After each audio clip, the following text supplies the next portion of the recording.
Hey folks, welcome. Here we discuss real stories by real people. Today we have the story of a guy who finds charges for a hotel on his wife's card and decides to investigate. Let's see how it goes. Story 1. I, 35 male, found 2 local hotel charges on my 35 wife's credit card. Been together 14 years, married 10. I'm going to leave her, but not sure what I should do first. More details. I've suspected her cheating for some time now. I called the hotel to find out if it was for a room or perhaps she just went to the bar there on her night out. It was for a room. Guest services stated there was another reservation in her name 3 weeks ago that was paid in cash. Both occupancies were for dates in the past. Pretty sure I would remember going to a local hotel with my wife. My issue isn't the heartache of leaving. It's that we're in financial ruin because of her. I just need to know what I should do first here. I can go to my parents, they're local, and my mother watches our 2 kids while we're both at work.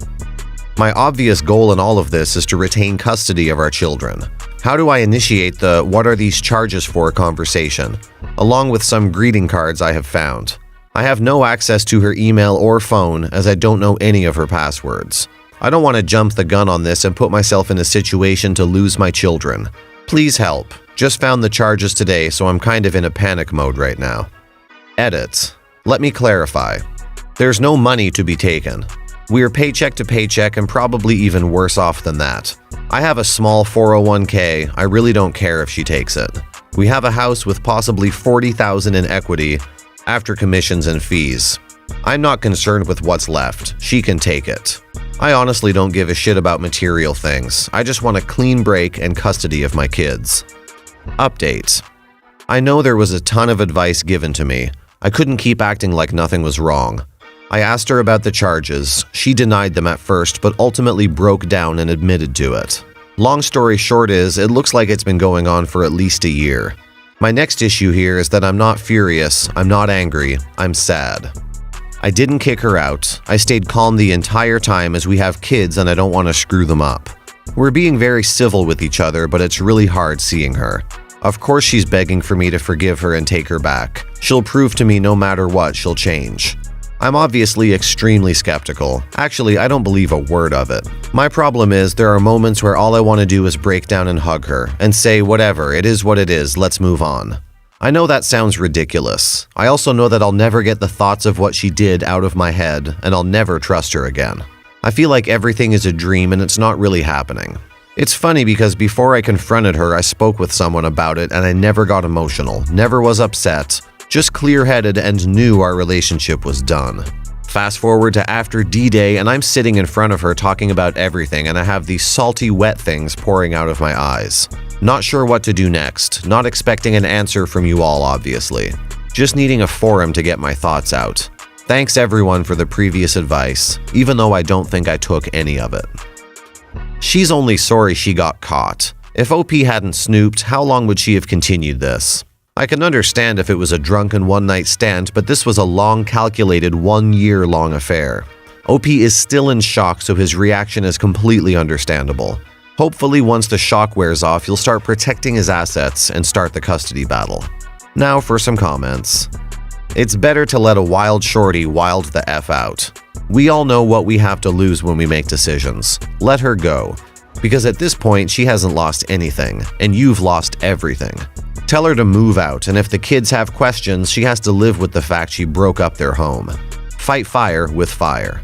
She wasn't sorry until you found out. She didn't want to stop until you found out. Nothing changed besides her realizing she couldn't have both of you anymore. She's only sorry she got caught, and she's hoping you're naive enough to give her another chance. A year. Every moment you thought was special for a year, she was with someone else. Story 2. I think my male 48, wife 49 hooked up with someone on her girls' weekend beach getaway. Help me out here. Here are the facts. Before she left, she asked, "You're cool with me and her girlfriend going to the beach for the weekend?" Her girlfriend has cheated on her husband multiple times, and it looks like their marriage is headed towards a divorce. I thought it was a weird question.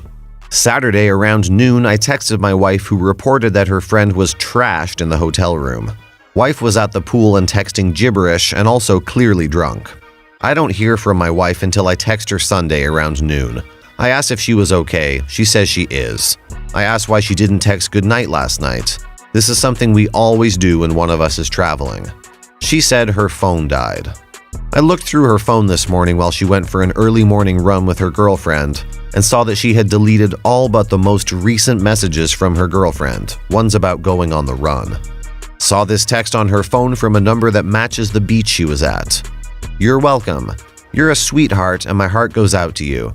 I had a blast and I'm forever grateful to have met you." To which she only responded, a crying emoticon. She clearly deleted previous exchanges. No other numbers on her phone have messages deleted, just her girlfriend and this person. I did one of those *99 reverse phone number lookup things, and it says the number belongs to a 50-ish guy that lives in the beach town she was at. So how do I move forward on this? Edit. Stomach has been in knots all day. I went by AT&T and confirmed that based on data usage, her phone was not dead for any significant time. During the time she said she couldn't text me. Found a phone call to what appears to be another cell number in a beach town she was in. Reverse lookup indicates a man's personal cell number, as opposed to a store or restaurant. Things I'm sure of. My phone died is a lie. Phone may have died at some point, but there was data exchanged all afternoon, evening, late night, all through the night. There are data pings every 2 hours generated by an app of some sort, plus other phone activity. For someone who doesn't delete texts in iMessage, her messages with her girlfriend and with mystery person are clearly deleted. Edit 2. I turned caller ID off on my phone and just called the number. Voicemail was a man talking about a local business. I went to local business's website and found the owner's name, which just happens to match another beach number I found in my wife's phone records when I pulled them up. Also, this number was listed as a contact number on the business website. So I know it's a guy. I know his name. I know they texted each other over this weekend and beyond. Confrontation in about 90 minutes when she gets back from a movie. Update. Short answer, yes, she screwed a guy twice. I really appreciate all the advice and support. I'll try to post more tomorrow. I'm gutted right now. Edit. I ended up not going with any of my plans. Just using Google, AT&T app, turning off my caller ID and just calling a couple numbers, and common sense, I was able to put together quite a bit of damning evidence. Sadly, none of it was needed. When she got home from a movie with our son and was getting ready for bed, I just said, "We need to talk about your trip." "What about it?" "I need you to tell me everything." "About how I hooked up with a guy?" She told me everything very coldly. I was totally drunk, group of us at a bar, went back to these guys' apartments, ended up alone in a room with him and had sex twice. Quotes of the night. "He is fit, runs his own business, and is OCD like me. I don't know why I did it. It felt like high school again. No tears, not many sorries. She's sleeping like a baby on the other side of our cold bed inside our very dark bedroom." Now for some comments. "Aw man, I'm sorry. I was pulling for you, your marriage, to survive this incident. Sucks that people can be so damn shitty to someone they've created a life with. If you don't mind me asking, how did the confrontation go? Were you sneaky about it or just straight up ask her and present your case?